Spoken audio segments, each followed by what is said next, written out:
Hello and welcome to the Writer's Nexus. This is another sneak peek critique. Sneak peek critiques are all about the first 8 lines of any story. Any experienced editor will tell you that the first 8 lines are the most critical, as they will make their decision as to whether they will keep reading or not. So today, this is our bestseller edition. And we're going to be taking a look at Invisible by James Patterson and David Ellis. It is the first 8 lines from the very first chapter of Invisible. So let's go to the first line. This time I know it. I know it with a certainty that chokes my throat with panic, that grips and twists my heart until it's ripped from its mooring. Okay. I have copied this sentence exactly from the book. It is pretty compelling. Obviously, something is threatening the life of this character. We're not exactly sure what's happening, but we know that it's dramatic. It could be purely emotional. It could be something physical that's happening. But it definitely makes me want to continue. So let's go to the second sentence. This time, I'm too late.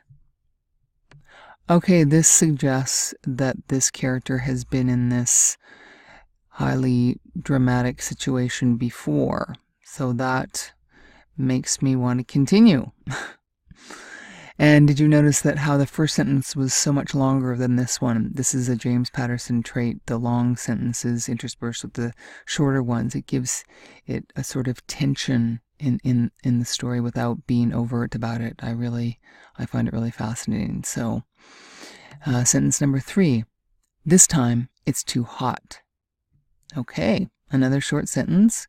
This time it's too hot. That hot, the word hot could mean physically hot.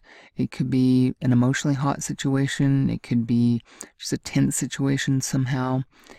We don't know exactly what's happening, but you definitely want to read more. So, sentence number 4. This time it's too bright. There's too much smoke. Okay, now we know it's about a fire.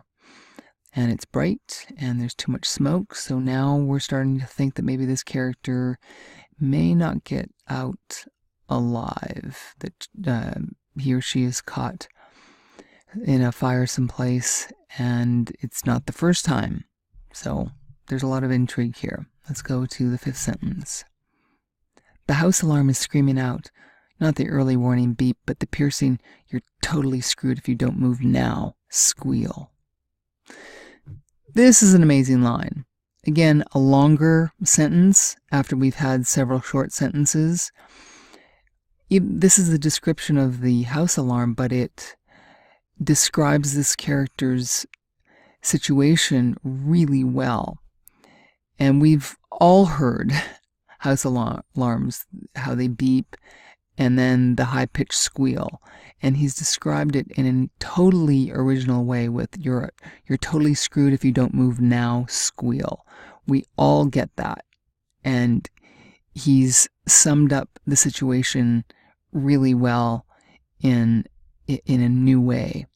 I think it's a great sentence. So let's go on to the 6th sentence. I don't know how long it's been going off, but it's too late for me now. Okay, wow. So now the character thinks that this is the end for them. And it's like they've woken up in the middle of the night, and the house is on fire, and they don't know how to get out. Well, I definitely want to find out what's going to happen next. 7th sentence. The searing oven blast heat within the 4 corners of my bedroom. Okay, this is an interesting one. It's not a complete sentence. It's almost like he's left something out here. It's like a statement that goes nowhere. So that sets up an interesting type of tension without being overt about it. Let's go to the 8th sentence. The putrid black smoke that singes my nostril hairs and pollutes my lungs. Again, another statement that kind of goes nowhere. It just makes the statement and then nothing really happens with it. But it's like making a point.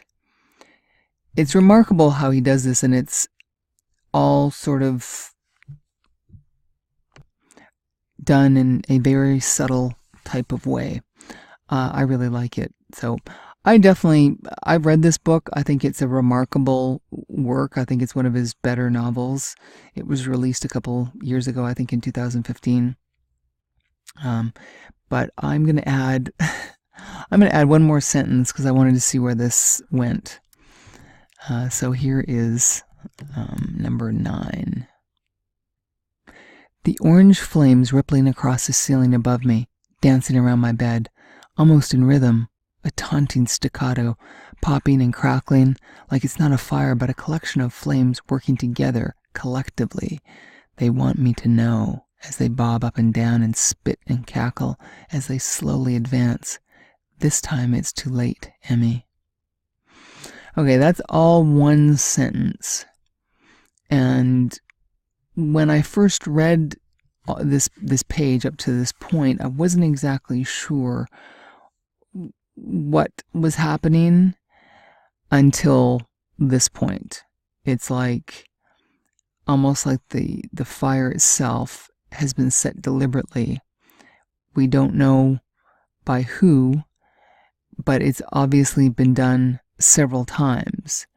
And this is the time that Emmy just might lose her life in it. So James Patterson is very good at grabbing a reader's attention right off the bat, and then sort of backtracking a little bit and getting us, giving us more information on the character and the build up to the situation and what's happening. And then he slowly sort of turns the screw. And really, in this particular novel, in Invisible, it's called Invisible, you really are left guessing right up until the end, and I did not see it coming. And he does a masterful job of it. So this is how a best-selling author does it. This is how he gets your attention. So, the burning question is, would I keep reading? Yes, a resounding yes. And I would highly recommend reading Invisible if you like James Patterson, or even if you don't. I really think it's one of his best works. So this has been another sneak peek critique from the Writer's Nexus. This is the bestseller edition. There's more information on thewritersnexus.com. Thank you for listening. Have a great day.